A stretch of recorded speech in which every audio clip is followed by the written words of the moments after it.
निकल गया। Page second है ये, page second.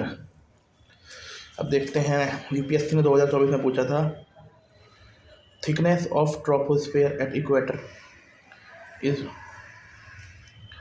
Much greater than compare to pole. सही में ही हवा ठंडी होती है, ऊपर चली जाती है, याद है अब तक। ठीक है, at the equator heat is transport to great height by strong convectional current. इसका आंसर है ए। यार भाई साहब अंधा पैसा हो रहा है। द थिकनेस ऑफ एटमोसफेयर, देखो ये 2004 का रिपीट है। The thickness of atmosphere maximum equator, ठीक है। High insulation and strong convection, पूरा पूरा का पूरा पूरा का पूरा इन्होंने पी वाई उठा के दे दिया। इसका भी ये है। अब देखो 2003 में पूछा था, area lying within 5 to 8 degree latitude on other side of the equator, either side of the equator receive rainfall through of year, ठीक है। High temperature and high humidity cause convection to raining to fall mostly at afternoon near the equator. ये है इसका भी।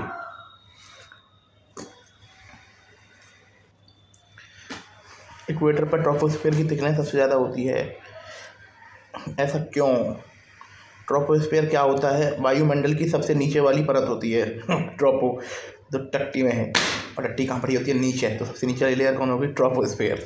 अरे यार, सबसे नीचे वाली परत है जिसमें हम जीवित हैं, ठीक है। इसमें मैक्सिमम वेदर एक्टिविटीज़ होती हैं, जैसे क्लाउड, रेन, विंड वगैरह होती हैं, ठीक है। ठीक है, इक्वेटर पर ट्रोपोस्फेयर ज़्यादा मोटा क्यों होता है? ज़्यादा खा लेता है मेरी तरह ज़्यादा सोलर हीटिंग, सूर्य का ट्रैप, सूर्य का पावर। इक्वेटर पर सूर्य की किरणें सीधी पड़ती हैं जिससे हम मैक्सिमम हीट मिलती है, और इस गर्मी से हवा गर्म होती है और हवा हल्का हल्का होने के कारण ऊपर उठ जाती है। कन्वेक्शन करंट का असर, हवा गर्म हवा ऊपर उठती है और ठंडी हवा नीचे आती है। इस कांस्टेंट ऊपर नीचे हवा घूमने के से ट्रोपोस्फेयर का वर्टिकल एक्सपेंशन होता है और इसकी मोटाई बढ़ती है। ज़्यादा इवेपोरेशन और मॉइस्चर, इक्वेटर के आसपास ओशियन काफ़ी हैं, है ना। इक्वेटर के आसपास ओशियन काफ़ी हैं, यहाँ ज़्यादा वाटर वेपर ऊपर उठता है। मॉइस्चर वाली हवा भी हल्की होती है, इसलिए ऊपर उठती है, जिससे ट्रोपोस्फेयर मोटा हो जाता है। जो पानी वाली मॉइस्चर वाली हवा होती है वो भी ऊपर उठ जाती है, गर्म होती है ना, फिर वो ठंडी हो जाती है, फिर वो नीचे आ जाती है। अरे अरे अरे अरे, तभी बारिश होती है। कोरोलिस फोर्स कम होने का प्रभाव, इक्वेटर पर कोरोलिस फोर्स 0 होती है, अरे वाह, जिससे वर्टिकल एयर मूवमेंट को रोकने वाला कोई मेजर फोर्स नहीं होता है, ठीक है। इस वजह से हवा इजीली ऊपर जा सकती है और ट्रोपोस्फेयर ज़्यादा एक्सपेंड हो सकता है। कंक्लूजन सुन लीजिए, इक्वेटर पर अधिक गर्मी कन्वेक्शन करंट और मॉइस्चर होने के कारण ज़्यादा हवा ऊपर उठती है, जिससे ट्रोपोस्फेयर का एक्सपेंशन होता है और ज़्यादा मोटाई होती है। इसी कारण ट्रोपोस्फेयर की थिकनेस इक्वेटर पर लगभग 16 से 18 किलोमीटर होती है, जबकि पोल पे 8 से 10 किलोमीटर होती है। पृथ्वी का सबसे गीला क्षेत्र इक्वेटर के पास ही होता है, जिसे इंटरट्रॉपिकल कंजर्वेंस जोन कहते हैं। एक्सप्लेनेशन,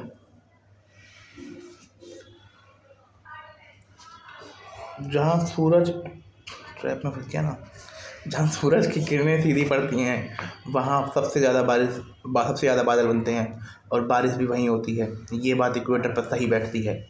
इक्वेटर के 5 से 8 डिग्री ऊपर नीचे में बारिश ज़्यादा क्यों होती है? इस एरिया को बोलते हैं वो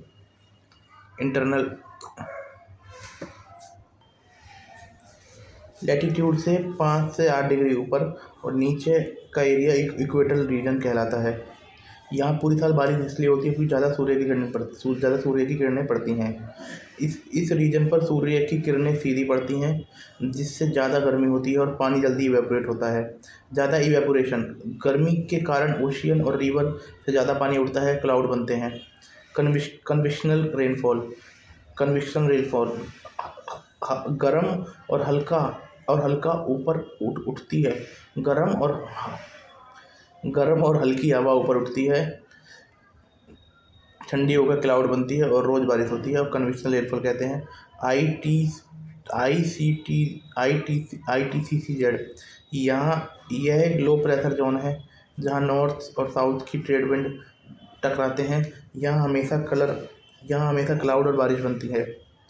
बारिश आफ्टरनून में ही क्यों होती है? दोपहर तक धूप से ज़मीन हवा गर्म हो चुकी होती है और गर्मी से इवेपोरेट और कन्वेक्शन ज़्यादा होती है। ठीक है, गर्मी से इवेपोरेट और कन्वेक्शन ज़्यादा होती है। दोपहर के बाद क्लाउड मैच्योर हो जाते हैं और फिर बारिश गिरती है। इसलिए ट्रॉपिकल रीजन में बारिश अक्सर धूप के बाद होती है। ठीक है, इस क्वेश्चन का सही वाला चीर फाड़ कर दिया हम लोगों ने। स्टेटमेंट 1 करेक्ट है। ट्रोपोस्फेयर ठीक इसलिए होता है इक्वेटर पे 16 से 18 किलोमीटर होता है और थिनर होता है पोल पे। भाई 10 किलोमीटर का फर्क है। This is because higher temperature at equator पे हायर टेम्परेचर होता है और एयर एक्सपेंड होती है और ऊपर उठती है और इंक्रीज ट्रोपोस्फेरिक थिकनेस। बताओ यार। Equator receive intense solar radiation और इससे सरफेस हीट होता है और जनरेट होती है strong convection current. Hadley cell circulation, this current transport heat and moisture to great heights, contributing to cloud formation and thunderstorm। अब जो कन्वेक्शन एयर या कन्वेक्शन करंट होती है, ये एक प्रक्रिया है जिसमें गर्म हवा या तरल पदार्थ ऊपर उठता है और ठंडा पदार्थ नीचे जाता है। यह एक सर्कुलर मोशन है। ये कैसे होती है? अब सुन लीजिए। नीचे पदार्थ नीचे आता है। जब हवा या पानी की जगह गर्म होती है, तो उसका घनत्व कम हो जाता है। तो ये हल्की हवा ऊपर उठ जाती है। ऊपर जाके ये जब हवा ठंडी होती है तो वापस नीचे गिर जाती है। ये गति लगातार चलती रहती है और कन्वेक्शन करंट इसे ही कहते हैं। Daily life example, room heater से निकलती गर्म हवा ऊपर जाती है और ठंडी हवा नीचे आ जाती है। अरे तो गलत है। सी ब्रिज और लैंड ब्रिज, ये दिन रात का है। समुद्र के ऊपर कुकिंग में जब पानी गर्म होता है तो बबल ऊपर उठते हैं। साइंस में तो वेदर पैटर्न, इसमें वेदर पैटर्न ओशियन करंट। ठीक है, इसमें एक वर्ड और था, Hadley cell circulation. Hadley cell एक प्रमुख वातावरणिक संरचना प्रणाली है जो पृथ्वी के ट्रॉपिक क्षेत्रों में होती है। वाह। हेडली सेल ग्लोबल हवाओं का चक्रीय पैटर्न जो इक्वेटर से 30 डिग्री लैटीट्यूड तक चलता है। गर्मी के कारण इक्वेटर पर हवा ऊपर उठती है और पोल की तरफ जाती है और ठंडी होकर नीचे गिर जाती है, फिर सरफेस से लौटकर इक्वेटर की तरफ चलती है। Thank you. Structure and composition of atmosphere देख लेते हैं भाई। Atmosphere divided into 5 layer, each with distinct characteristic. Troposphere, जिसके बारे में ऊपर इतनी देर से पढ़ रहे थे, 0 से 8 किलोमीटर पोल पे होता है, 16 से 18 किलोमीटर इक्वेटर पे होता है। Contain 75 to 80% atmospheric mass, 99% of water vapour. भाई ज़्यादा गर्मी यही होती है यार। टेम्परेचर डिक्रीज विद एल्टीट्यूड, मतलब अगर आप 1 किलोमीटर ऊपर जाते हो तो 6.5 डिग्री टेम्परेचर कम हो जाता है। वेदर फिनोमिना, क्लाउड स्टॉर्म और वेदर, सारे वेदर फिनोमिना यही होते हैं। ट्रोपोपाउस, बाउंड्री होती है ट्रोपोस्फेयर और स्ट्रेटोस्फेयर के बारे में। ट्रोपोस्फेयर अर्थ का एटमॉस्फेयर का सबसे पहला लेयर होता है, हमारे लिए सबसे ज़्यादा इंपॉर्टेंट है। इसकी थिकनेस वेरी करती है, ये पोल पर कम होती है और इक्वेटर पर ज़्यादा होती है। ट्रोपोस्फेयर हमारी ज़िंदगी की सारी चीज़ें होती हैं, जैसे क्लाउड, वेदर और टेम्परेचर, सभी यही होता है। टेम्परेचर ग्रेडियंट, जैसे जैसे हम हाइट बदलते हैं वैसे वैसे 6.5 डिग्री टेम्परेचर पर किलोमीटर के हिसाब से डिग्री होता है। अगर 2 किलोमीटर ऊपर चले जाओगे तो 13 डिग्री टेम्परेचर कम हो जाएगा। एयर मूवमेंट, यहाँ पर एयर का मूवमेंट कॉन्स्टेंट रहता है जो वेदर बनाता है ना। एयर मूवमेंट वेदर बनाता है। वाटर वेपर, यहाँ पर वाटर वेपर होता है जो क्लाउड बनाने में मदद करता है।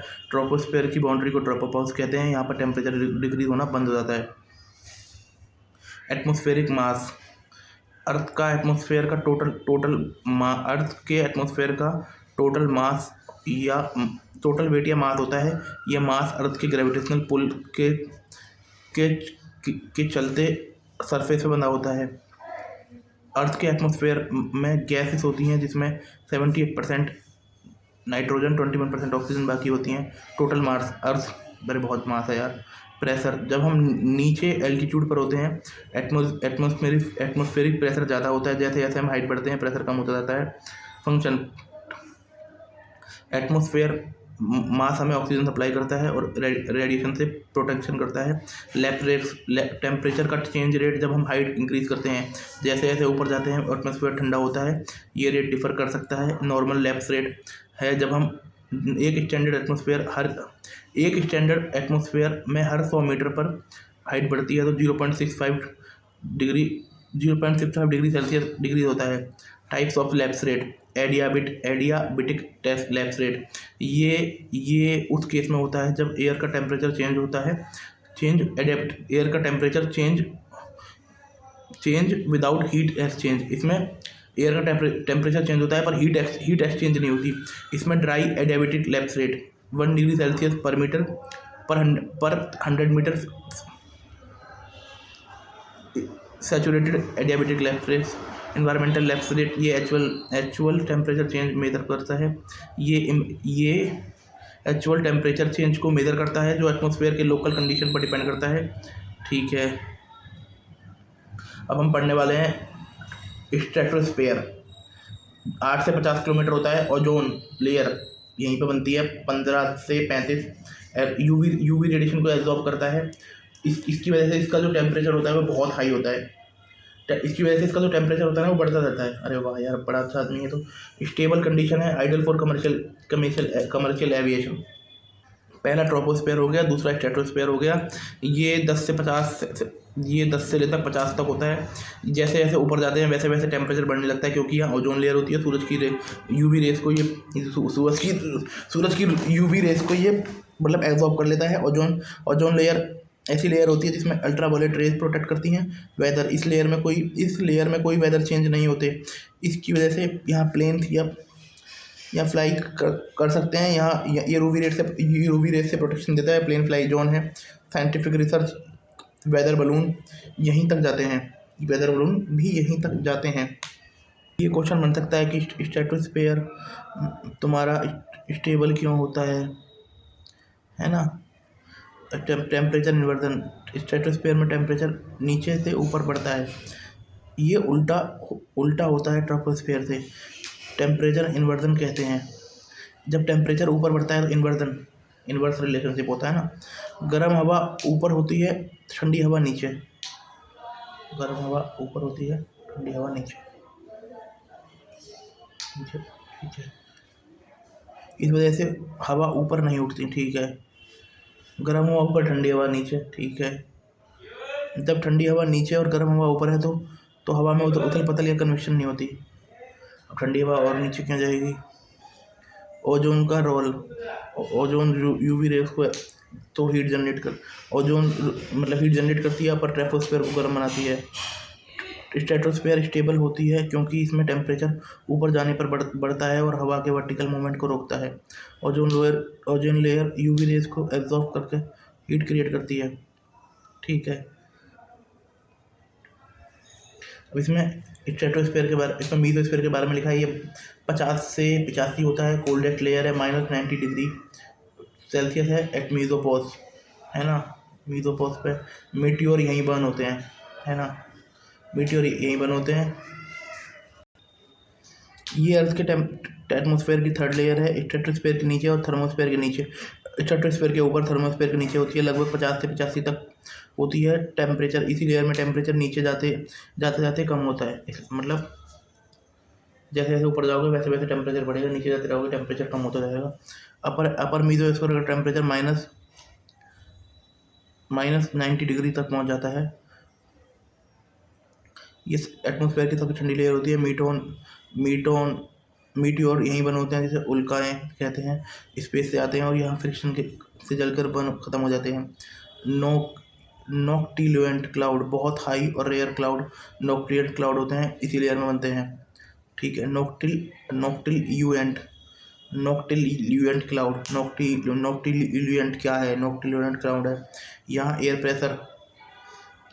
प्रेशर बहुत पतली होती है, ऑक्सीजन नाइट्रोजन काफ़ी कम होती है।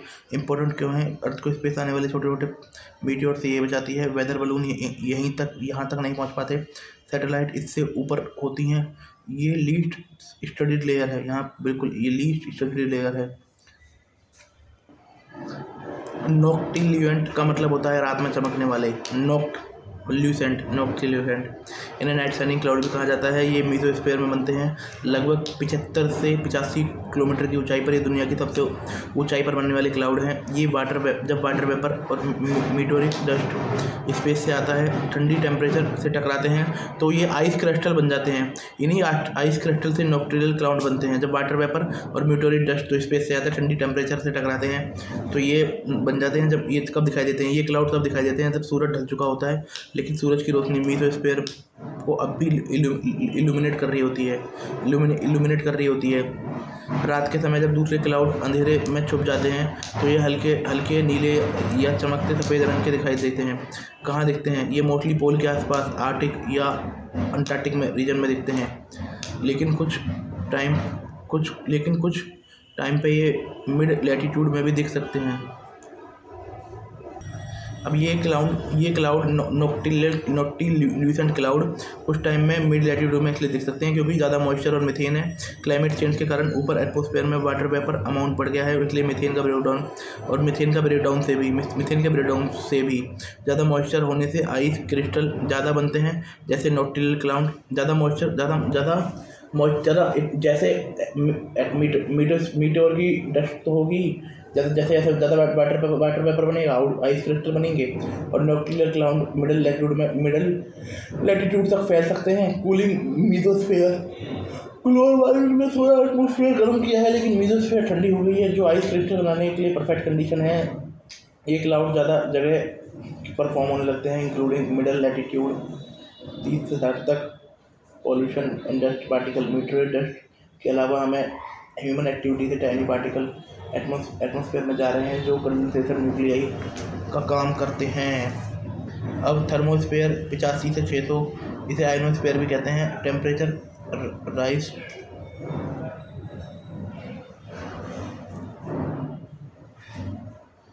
टेम्परेचर क्या आ गया है ना, ये इसे क्या बोला था, ये इसे थर्मोस्फेयर इसे आयनोस्फेयर भी कहते हैं। यहाँ पर टेम्परेचर राइज शार्पली होता है up to 2000 Celsius due to solar radiation absorb, aurora और रेडियो वेव ट्रांसमिशन यहीं पर होता है। और इसके बाद है एक्सोस्फीयर, 600 किलोमीटर है से ये स्पेस में है। एक्सट्रीमली थिन एयर है, यहाँ मेनली हाइड्रोजन एंड हीलियम पाई जाती है। ठीक है।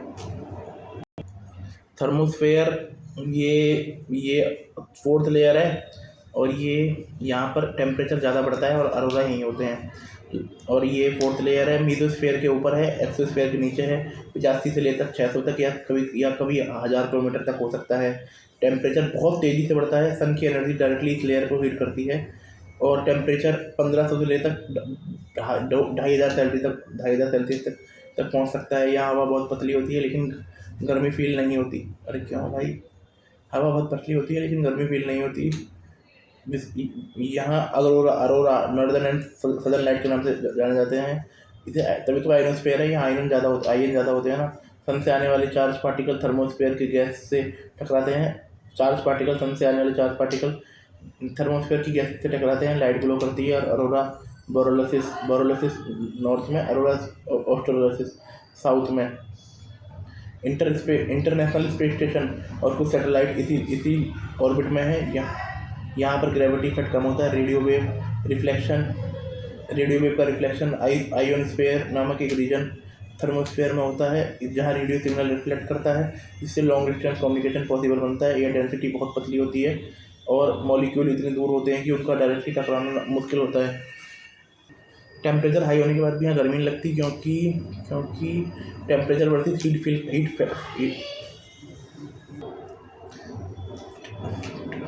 टेम्परेचर बताता है कि मॉलिक्यूल कितनी स्पीड से मूव कर रहा है। हीट तब होती है जब मॉलिक्यूल आपकी बॉडी से टकराते हैं और एनर्जी ट्रांसफ़र करते हैं। ठीक है, बढ़िया है।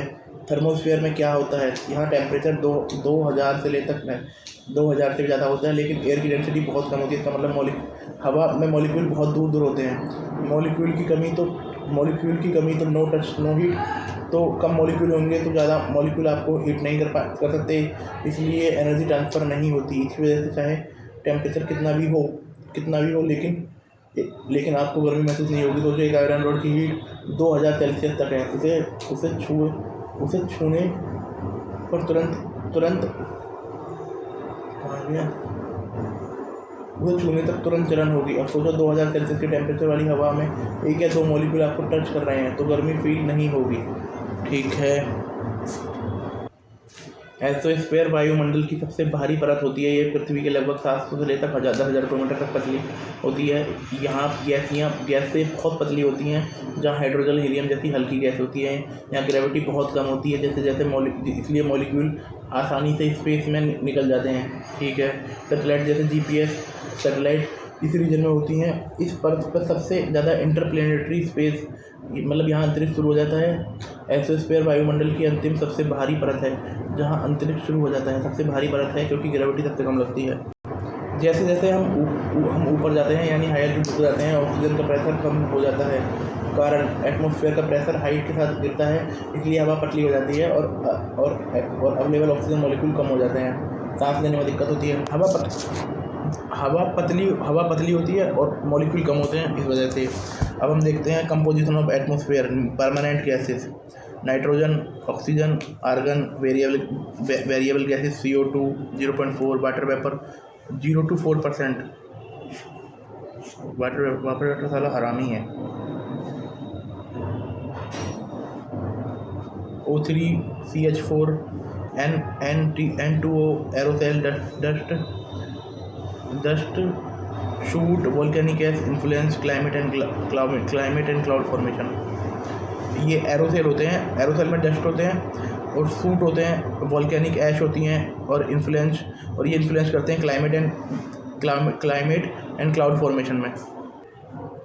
सूट एक टाइप का एरोसेल है जो कार्बन पार्टिकल से बनता है। ये इनकम्प्लीट कंबंशन या अधूरी जलावट के दौरान रिलीज होता है, जैसे vehicle exhaust, industrial emission, burning of fossil fuel. छोटे छोटे पार्टिकल होते हैं जो एयर पोल्यूशन के पार्ट होते हैं और हेल्थ प्रॉब्लम भी क्रिएट करते हैं। जो शूट होता है ये टायर से भी निकलता है। अब वाइड ट्रोपोस्फेयर थिकर, ठीक है, वो तो पता लग गया, स्ट्रॉन्ग कन्वेक्शन होता है, पोलर कम हीट होती है, correlative effect influence, vertical atmosphere circulation. ठीक है। Lapse rate and atmospheric stability पाए जाते हैं। Lapse rate rate which temperature change with altitude. ठीक है। लैप्स रेट वो होता है जिसमें टेम्परेचर चेंज होता है एल्टीट्यूड के साथ। Types of lapse rate, environmental lapse rate actually decrease 6.5 degree per kilometre, dry adiabatic lapse rate, unsaturated air cool -9.6 degree Celsius kilometre, moist adiabatic lapse rate. ठीक है। Saturated air 4.4 to 7 degree Celsius per kilometre. Atmospheric stability, ठीक है, unstable atmosphere.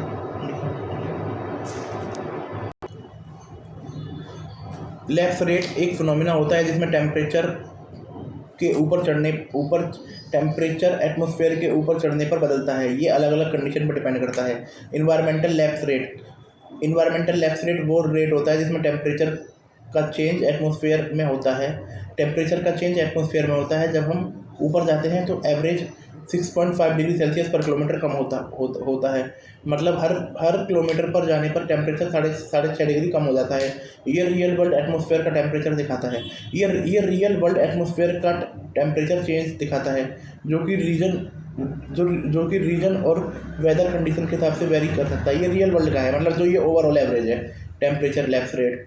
अगर आप किसी पहाड़ पर जा रहे हैं तो हर किलोमीटर पर टेम्परेचर थोड़ा कम होता है हो जाएगा और इन्वायरमेंटल लैप्स रेट दिखाता है। ड्राई एडियाबैटिक लैप्स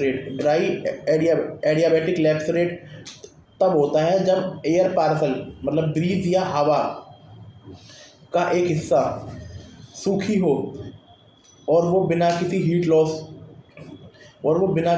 लॉस या गेन के ऊपर उठता है। इस केस में टेम्परेचर मतलब 100 मीटर में एक सेल्सियस गिरता है। ये रेट फिक्स है और मॉइस्चर पानी का इफेक्ट इस पर नहीं पड़ता। ड्राई एडियाबैटिक लैप्स रेट जब होता है जब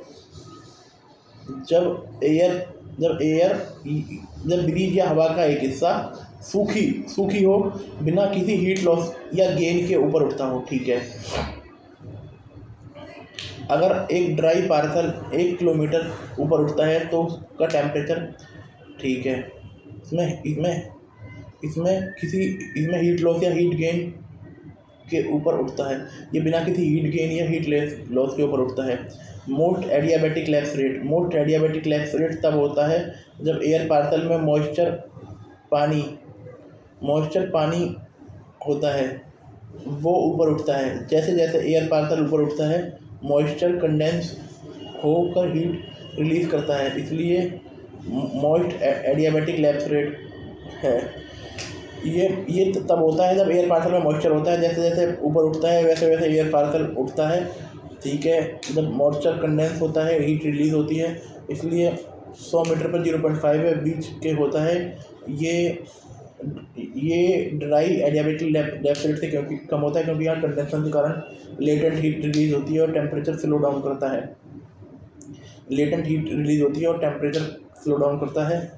अगर ह्यूमिड एक पार्सल 1 किलोमीटर तक 5% भी होगा। एटमॉस्फेरिक स्टेबिलिटी का मतलब है कि एटमॉस्फेयर किस तरह टेम्परेचर चेंज होने पर रिस्पॉन्ड करता है। स्टेबल एटमॉस्फेयर, जब एक एयर पार्सल ऊपर उठने पर अपने सराउंडिंग एयर से ठंडा होता है वो वापस नीचे गिर जाता है, स्टेबल एटमॉस्फेयर है। यहाँ एयर पार्सल अपनी वर्टिकल मूवमेंट नहीं करते, मतलब नो कन्वेक्शन। ये जनरली क्लियर स्काई और काम वेदर के कारण होता है। अगर आप एक कूल डे पर हैं और आपको महसूस होगा कि हवा नीचे से ऊपर नहीं जा रही है तो स्टेबल एटमॉस्फेयर का साइन है। जब एक पार्सल अपने सराउंडिंग एयर से गर्म होता है, एयर से गर्म होकर ऊपर उठने की कोशिश करता है, अनस्टेबल। जब एक एयर पार्सल अपने सराउंडिंग एयर से गर्म होकर ऊपर उठने की कोशिश करता है तो वह ऊपर चला जाता है और इस कंडीशन में वेदर यूजुअली टर्बुलेंट होता है। इसमें क्लाउड फॉर्मेशन और थंडर स्टॉर्म हो सकते हैं। गर्मी के दिन में जब हवा गर्म होकर ऊपर उठती है तो क्लाउड बनने लगते हैं, अनस्टेबल एटमॉस्फेयर का साइन है। कंडीशनली अनस्टेबल एटमॉस्फेयर ये तब होता है जब एटमॉस्फेयर स्टेबल होता है अगर मॉइस्चर का अमाउंट कम हो। जब एटमॉस्फेयर ज़्यादा हो जब मॉइस्चर का अमाउंट कम हो जब एटमॉस्फेयर ज़्यादा हो तो एटमॉस्फेयर अनस्टेबल हो सकता है। तब होता है जब ह्यूमिडिटी ठीक है। कंक्लूजन ठीक है, स्टेबली से हम प्रेडिक्ट कर सकते हैं कि वेदर कैसा रहेगा, चाहे सनी हो या थंडर स्टॉर्म चल रही हो। Thank you. अब temperature inversion and its effect on weather. Temperature inversion occur when air temperature मतलब जैसे हवा गर्म होती जाती है जैसे जैसे हम हाई एल्टीट्यूड पर जाते हैं, ट्रैपिंग कूलर एयर बिलो, और जो कूल एयर होती है वो नीचे रह जाती है। Type of inversion, radiation inversion, clear night ground lose है। टेम्परेचर इन्वर्जन तब होता है जब एटमॉस्फेयर में नॉर्मल टेम्परेचर प्रोफाइल उल्टा होता है। यूजुअली टेम्परेचर ऊपर जाने के साथ कम होता है लेकिन इन्वर्जन में टेम्परेचर ऊपर जाते हुए बढ़ता है। इसका मतलब है कि कूलर एयर लेयर ग्राउंड के करीब होती है और वार्म एयर ऊपर उठ जाती है। टेम्परेचर इन्वर्जन का फॉर्मेशन नाइट टाइम है ना। नाइट टाइम होता है कि जब रात में जब ज़मीन ज़्यादा ठंडी हो जाती है तो सरफेस के पास की एयर भी ठंडी हो जाती है। अगर अपर लेयर वार्म रह और अगर अपर लेयर वार्म रखते हैं तो टेम्परेचर इन्वर्जन बढ़ जाता है। क्लियर स्काई एंड काम वार्म, अगर दिन में स्काई क्लियर हो और हवा रूखी हो तो ग्राउंड से हीट इजीली रेडिएट होती है, जिससे सरफेस के पास टेम्परेचर ज़्यादा गिर जाता है और इन्वर्जन होता है। ठीक है, सर्दियों में सरफेस के पास ज़्यादा होता है, ऊपर कम होता है। माउंटेन वैली में जब वैली में टेम्परेचर इन्वर्जन माउंटेन और वैली में टेम्परेचर इन्वर्जन कॉमन होता है, क्योंकि कोल्ड एयर लो एरिया में ट्रैप हो जाती है और अपर लेयर वार्म होती है। Effect on weather, pollution trap, inversion में पोल्यूशन ट्रैप, इन्वर्जन में कूल एयर ग्राउंड पर ट्रैप हो जाती है। कूल एयर ग्राउंड पर ट्रैप हो जाती है और वार्म एयर की लेयर होती है, और ऊपर वार्म एयर की लेयर होती है जो एयर ऊपर जाने से रोक देती है। मतलब वार्म एयर की लेयर कूल एयर को ऊपर जाने से रोक देती है। इससे पॉल्यूशन या स्मोक के कारण ग्राउंड ट्रैप हो जाता है, जो हेल्थ प्रॉब्लम के लिए विंटर में। फॉग फॉर्मेशन, जब सरफेस का एयर कूल हो जाता है और ह्यूमिडिटी हाई होती है तो कंडेंसेशन हो सकती है, जिससे फॉग बन सकता है। टेम्परेचर इन्वर्जन फॉग को स्टेबल रखने में हेल्प करता है, क्योंकि वार्म एयर स्टेगनेंट वाटर। ठीक है, ये रेडिएशन इन्वर्जन रात के टाइम होता है, जब सरफेस अपनी हीट को स्पेस में रेडिएट करता है और सरफेस के पास एयर कूल हो जाता है। ये सरफेस अपनी हीट को स्पेस में रेडिएट करता है रात के टाइम, और सरफेस कूल हो जाता है जब रात को क्लियर स्काई और काम वाइंड होता है। ठीक है, ये रात के टाइम होता है। स्टेबल इन्वर्जन तब होता है जब हाई प्रेशर सिस्टम एयर माइस नीचे की तरफ मूव करता है, जब एयर नीचे आती है। फ्रंटल इन्वर्जन तब होता है जब वार्म एयर एक कोल्ड एयर मास के ऊपर चलती है, तो ये cold air warm air mass के थोड़ा नीचे चली जाती है, इन केस में फ्रंट बन जाता है। ठीक है, रेडिएशन इन्वर्जन नाइट टाइम में होता है। क्लियर स्काई और काम विंड से सरफेस कूल हो जाता है। ये subsidence inversion high pressure system में एयर नीचे जाती है और सरफेस पे कूल हो जाती है। वार्म एयर होती है। फ्रंटल इन्वर्जन वार्म और कोल्ड एयर मास के बीच में टेम्परेचर डिफरेंट होता है।